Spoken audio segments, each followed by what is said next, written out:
नमस्कार, मैं हूं अमन पिलानिया। जींद के दंगल में एक बार फिर से आप सभी का स्वागत है। आज हमारे साथ इनेलो पार्टी के सुखविंदर सिंह उर्फ पप्पू रेड्डू जी हैं। तो आज हम उनसे जींद की राजनीति व हरियाणा की राजनीति पर चर्चाएं करेंगे। क्या उनकी पार्टी का भविष्य में एजेंडा रहेगा, किस प्रकार जनता से आगे मिलेंगे, किस प्रकार जनता को वापस अपनी पार्टी में आने के लिए आकर्षित करेंगे, क्या क्या इनका प्लान है, उनसे आज हम बात करेंगे। सबसे पहले तो नमस्कार। नमस्कार जी, आपको भी, आपके चैनल को भी और आपके दर्शकों को भी हाथ जोड़कर नमस्कार। सबसे पहले तो हम बात करें, जो इनेलो पार्टी का एक प्रकार से वनवास था, इतना लंबा समय हो गया, सत्ता में आए नहीं है। अभी ओम प्रकाश चौटाला भी बाहर आ चुके हैं। ओम प्रकाश चौटाला ने कहा कि हम तीसरे मोर्चे की तैयारी कर रहे हैं। अभी बार बार दिन प्रतिदिन फोटो आ रहे हैं सोशल मीडिया पर, कभी मुलायम सिंह के साथ, कभी नीतीश कुमार के साथ।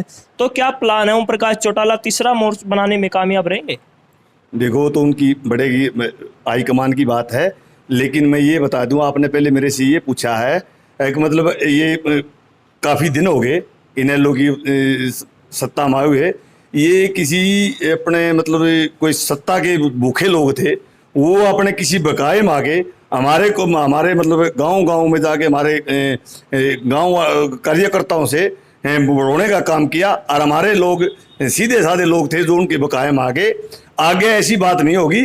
आज चौधरी ओम प्रकाश चौटाला जी जो घरों का चूल्हा जलाने का काम किया था, जो अपने टीचर भर्ती किए थे, उनके लिए वो जेल में थे, उनका इसमें मौका लग गया। और आज वो चौटाला साहब जी रिया के बाहर आए हैं। आज आप देख लो मतलब क्या बात हो रही है। मतलब कहीं जाके देखो आप, किसी गांव में, किसी शहर में, किसी वार्ड में सिर्फ लोकदल ही लोकदल है। और दूसरी बात आपने देख भी लिया हुआ, मतलब यहाँ लोकदल की लोग, इसकी बीजेपी, जेजेपी की, बीजेपी का लोग सड़कों पे बैठे हैं, मशरूम काट रहे हैं। ये वाइजा जो उड़ के अपना मतलब वहाँ देख के चले जाते हैं वो आज कितना परेशान है किसान मजदूर का मेरा है। किसी भी शहर में, गांव में जाकर सड़कें टूटी हुई हैं, सड़कें क्रॉस नहीं कर सकता किसान मजदूर, परेशान है। आज कितना परेशान है, चाहे लाइट की बात हो, चाहे पानी की बात हो, आज कितना परेशान है। रही सत्ता की बात, पीछे आपने देखा नहीं, पांचों के पांचों सीट हमारी इनेलो की थी। ठीक है, कृष्ण में हरिचंद मीडा है जो इनेलो का था, निर्वाणी की पांचों सीट हमारी इनेलो पार्टी की थी। और आगे भी पांचों की पांचों सीट इनेलो की आएगी। पूरा बहुमत से इनेलो की सरकार होगी। चौधरी ओम प्रकाश चौटाला हरियाणा के प्रदेश के मुख्यमंत्री होंगे। और वैसे विकास होगा जो गांव में जाके चौधरी ओम प्रकाश चौटाला जी मतलब गांव में जाके अपने लोगों की समस्या सुना करते और उस काम का तुरंत काम करा करते, तुरंत ही। रेड्डू साहब अभी जेल से आए ओम प्रकाश चौटाला, उन्होंने एक पंजाब केसरी को इंटरव्यू में कहा है कि मैं जेल में गया था नौकरी देने के कारण, लेकिन मेरी सरकार आई तो आगे भी नौकरी देने का यही काम करूंगा, चाहे मेरे को फांसी हो जाए। वो बिल्कुल ये कहते हैं। तो मैं मतलब अगर किसी को रोजगार देने से, किसी की गरीब मजदूर कमेरे की अगर कोई हमारे नौकरी देने से, किसी के घर का चूल्हा जलाने से अगर मैंने जेल में, तो क्या बात, अगर मेरे को फांसी हो तो हम फांसी भी खाने, मतलब मैं फांसी भी खाने के लिए तैयार हूँ, मैं पीछे नहीं हटूंगा। ये चौधरी अभय सिंह चौटाला जियों की है। अभय सिंह चौटाला ने किसान मजदूर कमेरे के, उसने एक पद था, अपने पद से चौधरी देवीलाल की नीतियों के चल के एक पद से इस्तीफा दे दिया। नौकरी किस प्रकार देंगे? आरोप विपक्ष लगाता है कि पैसों में नौकरी दी गई थी, या मतलब जो अशिक्षित थे, जिनके पास डिग्री भी नहीं थी, उनको नौकरी दी गई थी। लेकिन आगे भविष्य में क्या रहेगा? ये ना तो पहले कभी था, ये तो विरोधी पार्टियों वाले कह रहे हैं, ना तो कभी था, ना कभी आप ही होगा। एक इंडियन नेशनल लोकदल पार्टी एक ऐसी है जो कभी मतलब पैसे में काम नहीं करती। वो मतलब वो अपना समाज में गरीब मजदूर की गांव में जाके, गली में जाके अपना वो समस्या सुनती है। हमने तो अपना देख लिया। हम तो छोटा 89 से स्कूल टाइम से ही आज इनेलो पार्टी में रहा हूँ। और मैं आपको एक और बता दूं, मैं 5-6 शुगर मिल का डायरेक्टर था। मैंने वाइस चेयरमैन का भी मेरे को पद दे रहे थे, मैंने चाहा नहीं। मैंने सिर्फ और सिर्फ लोकदल पार्टी ही का मेरा रुतबा है, मेरा वो मन है। मैं सिर्फ ओम प्रकाश चौटाला के साथ हूँ और रहूँगा। अभी हम फिलहाल जींद की बात करें। जींद शहर और जींद में 36 गांव आते हैं। 36 गांव की बात करें तो जो रेड्डू गोत्र के गांव हैं, बहुत ज़्यादा संख्या में हैं, प्रभाव भी डालते हैं जींद के चुनाव में। ऐसा क्या है गांव में विधायक नहीं बन पा रहा? आज तक गांव का विधायक क्यों नहीं बना? क्या रीजन रही है? देखो, ये हरिचंद मिड्डे की बात हो, पीछे जो भी बना गांव से तो बनता है। नहीं, हरिचंद मिड्डा शहर में रहते थे। गांव शहर का तो अभी तो देखो उसकी लोगों की अपने बताने लग रहा है। आप थोड़े बुका बड़ोए में आगे थे, ये वहां चले गए। नहीं तो बताओ अपने गांव के तो वोट देते। आप परसेंटेज देखो ने, गांव में हर एक गांव, शहर की बात होता है गांव में। और ये 5 सीट कहां से आ गई? ये लोकदल की जो 5 सीट आई, ये गांव से शहर से तो आई। और आगे भी ऐसे है, पूरा फुल बहुमत आएगा। बहुत अच्छी है। ये जो कह रहे थे ना पीछे 75 पार, और ये पार आपने पता चल जाएगा। मैं ज्यादा तो नहीं कहूंगा। 25 सितंबर को स्वर्गीय चौधरी देवीलाल का सम्मान दिवस समारोह मनाने जा रहे हैं। उस दिन सबको, जनता को, पूरे प्रदेश को नहीं देश को पता चल देगा हरियाणा में अगर मतलब लोगों के दिल में है तो इंडियन नेशनल लोकदल है। कोई जगह सेलेक्ट की गई है 25 वो देखो, वो तो हाईकमान की बात है। थोड़ी मैंने तो ये सुनी है भाई, जींद में करेंगे। बाकी देखो मैं क्या कर सकता हूँ, तो हाईकमान की बात है। रेड्डू साहब, हम बात करें फिलहाल गांव की बात कर रहे थे हम। गांव में एक बात सुनने को मिलती है कि जो कंडेला है, या बात करें हम गांव की, जो रेड्डू गोत्र की बात करें हम, विधायक इसलिए नहीं बन पा रहा है कि कोई बाबा था पहले शराब दे के गया कि गांव में कभी विधायक ही नहीं आई। कुछ ऐसा है या झूठ है सब? बाबा था। और हमारे मुनीराम जी बता रहे, देखो मैं तो सोदी भी संभाली थी, हमारे सब परिचय थे, बड़े थे हमारे। लेकिन ये तो है सब दूसरी बात। ये तो बुका वाली बात है।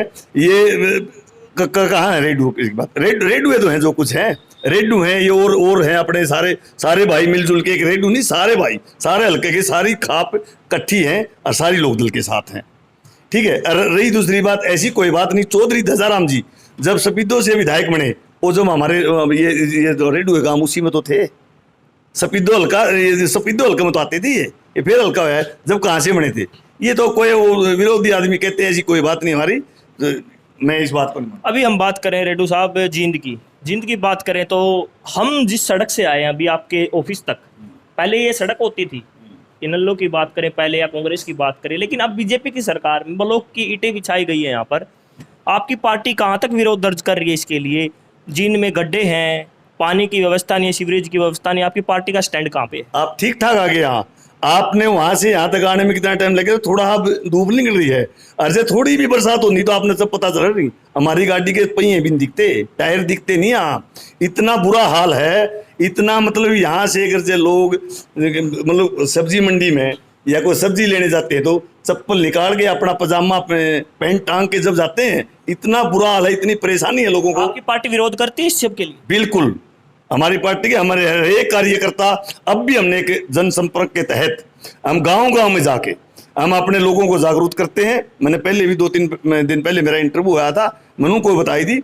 हम गांव में जाकर जनसंपर्क के तहत हम लोगों को जागरूक करते हैं, बताते हैं भाई हमारे किसान मजदूर कमेरे अपने सड़कों पे हैं, उनका भी ध्यान रखो और अपना सोचो। हम पहले जो जैसे हम बुकाए में आ गए थे, अब हम ऐसे बुकाए मारने वाले नहीं हैं। हमारी जनता अब आगे जो रहेगा तो इंडियन नेशनल लोकदल का ही रहेगा। चौधरी अभय सिंह चौटाला, चौधरी ओम प्रकाश चौटाला जी हैं हमारे ये नेता है, हमारे इनके नीचा मुका। रेड्डू साहब, हम बात कर रहे हैं जो जींद की पहले 5 सीट होती थी, उस समय की बात करें, उस समय इन लोगों की पार्टी की जो टिकट है आसानी से नहीं मिलती थी। नेताओं को दौड़ लगानी पड़ती थी, हल्के से व्यक्ति ले जाने पड़ते थे, कार्यकर्ता ले जाने पड़ते थे कि भाई हमें टिकट दो, इन्हें टिकट दो। लेकिन बाद में इतना बुरा समाया जब से दुष्यंत चौटाला ने अपनी अलग पार्टी बनाई है कि इन लोगों की टिकट लेने के लिए कोई आगे नहीं आ रहा है। मना कर देते हैं हमें इन लोगों की टिकट नहीं चाहिए, लेकिन बाद में आम कार्यकर्ताओं को भी टिकट दी गई इन लोगों की तरफ से। फिर वही कार्यकर्ता जेजेपी में चले जाते चुनाव के बाद। ऐसा क्या हो रहा है बार बार? आपने क्या पूछा? मतलब टिकट के लिए मतलब पहले दौड़ लगती थी। अब भी ऐसे है। अब भी वहां लाइनें लग रही थी। आप थे नहीं शायद दिल्ली, मैं भी था। अब भी वहां मतलब लाइन लगी हुई थी टिकट के लिए। तो मतलब इंडियन नेशनल लोकदल की टिकट लेना तो मतलब ऐसे देखो हाईकमान की बात है, सोच समझ के वो टिकट देते हैं। वो ऐसे को नहीं मतलब अपना कोई बात ना, कोई ऐसा वहाँ कार्यकर्ता हो जाता जो हर एक आदमी को हर एक को हमारा नेता चौधरी ओम प्रकाश चौटाला जी हैं हमारे समानीय, तो चौधरी अभय सिंह चौटाला जी हर एक आदमी को, हर एक गांव हर एक कार्यकर्ता को जानते हैं और सोच के टिकट देते हैं। ये तो विरोधी पार्टी वाले कुछ को, उनसे हमारा मैं क्या कह सकता हूँ। अच्छा रेड्डू साहब, हम बात करें जो आने वाले चेयरमैनी के चुनाव हैं, अभय सिंह चौटाला से हमने सवाल किया था प्रेस कॉन्फ्रेंस के दौरान। उन्होंने भी कहा था हम आने वाले समय में सिंबल पर चुनाव लड़ेंगे, जो चेयरमैनी का चुनाव होगा नगर परिषद का। तो आपको क्या लगता है क्या रिजल्ट रहेंगे उनके? ये तो देखो, चौधरी ओम प्रकाश चौटाला जी हैं, चौधरी अभय सिंह ने मेरा, हाईकमान ने मेरा, वो सिंबल से लड़ाएंगे या वैसे लड़ाएंगे? देखो ये इस बात के रिजल्ट क्या रहेगा, जनता साथ देगी? पूरी जनता तो आपने 25 सितंबर को देख लेना, आप सर्वे चौधरी देवीलाल का समान दिवस है, उसने देख लेना, पीछे कत्ल भी देखा हुआ। इन लोगों का तो क्या काम है, इन लोगों का तो अभी से लग जगह वहां ना जाइयो, गांव में भेज देंगे, वहां ना जाइयो, समान दिवस मना रहे हैं, वहां ना जाइयो, वैसे वहां ना जाइयो। इनका सिर्फ और काम विकास की बात नहीं, सिर्फ ये तो इस चीज के लेकर पड़े रहे, और इनका काम नहीं कोई। रेड्डू साहब, मेरा आपसे आखिरी सवाल है, हम उचाना की बात करें, उचाना की सीट भी पहले इनेलो पार्टी में होती थी, ओम प्रकाश चौटाला वहां से विधायक होते थे। जब से जेल में गए दुष्यंत चौटाला को जिम्मेवारी सौंपी गई कि आप उचाना को संभालें, फिर बाद में दुष्यंत चौटाला ने नई पार्टी बना ली है, वहाँ से चुनाव भी लड़े हैं, हार चुके हैं चुनाव, बाद में चुनाव लड़े, फिर बाद में जीत गए वहाँ से चुनाव, आज उप मुख्यमंत्री हरियाणा के। अब चौटाला साहब भी बाहर आ चुके हैं, आने वाले समय में उचाना की राजनीति किस प्रकार देखते हैं, क्या रहेगा उचाना का? पांचों सीट रहेगी, उचाना की सीट इंडियन नेशनल लोकदल की रहेगी। वो तो जमानत भी नहीं बचा, वो लड़ते नहीं यहाँ से इलेक्शन, वो जमानत भी नहीं बचा पाएंगे। यहाँ की बात छोड़ो आप, कहीं से पूरे प्रदेश में से 90 सीटों में से कहीं अगर जे एक सीट भी आज कहीं से जमानत भी बचा ले तो। लेकिन जेजेपी वाले कहते हैं, इनेलो वाले अपने घर में देखे, खुद आज एक भी एमएलए नहीं है, हमारी फिक्र ना करें, दुष्यंत चौटाला कहते हैं। तो अब देखियो भैया कहीं कितने आएंगे। मैंने आपको पहले भी बताई, ये जनता थी, जनता को थोड़ी बढ़ो लिया था, बुकाए मांगी थी, लेकिन अब वो बुकाए मारने वाली को नहीं। ये कहा था चौधरी देवीलाल का रूप, ये कहते हैं ना चौधरी देवीलाल का रूप है तो चौधरी अभय सिंह चौटाला जी हैं। मैं बता दूं, जो इंसान अपने बाप का, अपने परिवार का दर्द समझ सकता है नहीं, वो जनता का दर्द समझ सकता है। जो अपने दादे का नहीं होगा, अपने उसका नहीं होगा, किसी का हो नहीं सकता।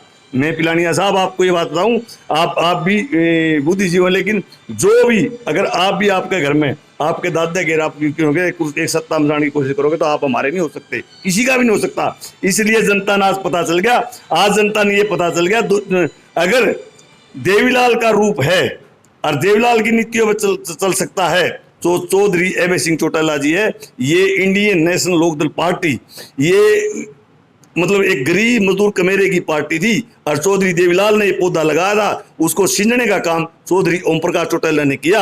आज उसकी उस नीतियों में, अगर चौधरी देवीलाल की नीतियों में, चौधरी ओम प्रकाश चौटाला की नीतियों में चल रहा है तो वो एक ही व्यक्ति है, चौधरी अभय सिंह चौटाला जी, जो अपने पद एक पंचायत का मेंबर कर उसका इस्तीफा नहीं दे सकते, उसने एक एमएलए। दुष्यंत चौटाला तो कहते हैं उन्होंने इस्तीफा दिया आगे की राजनीति के लिए दिया, अभय सिंह चौटाला ने किसानों के लिए नहीं दिया। आपने कौन दिया, उनने कौन दिया?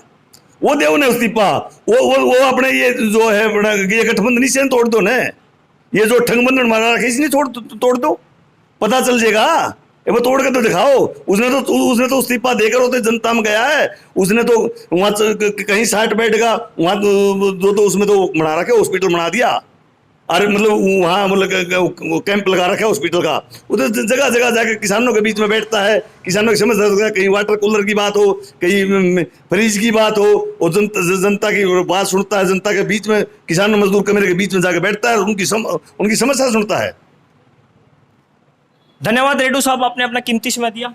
बहुत बहुत धन्यवाद आपका भी, आपके चैनल का भी, और फिर से मैं स्वागत करता हूँ आपके दर्शकों को और आपके चैनल को। धन्यवाद। तो साथियों, ये थे हमारे साथ इनेलो पार्टी के हल्का प्रधान पप्पू रेड्डू जी। इन्होंने बताया क्या रहेगा आगे भविष्य में। इनका मानना है कि जो जनता है अभय सिंह चौटाला का साथ देगी, 2024 में पता चलेगा, और उपचुनाव में भी पता चलेगा। इलाहाबाद का जो उपचुनाव होगा, जनता कितना साथ अभय सिंह चौटाला का देगी, ये देखने को मिलेगा।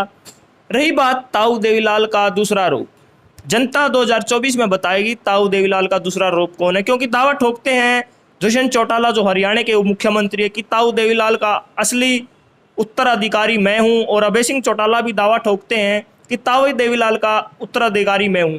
अब किसान आंदोलन चला हुआ है हरियाणा में, 8 महीने से ऊपर का समय हो गया और सैकड़ों किसान भी शहीद हो चुके हैं।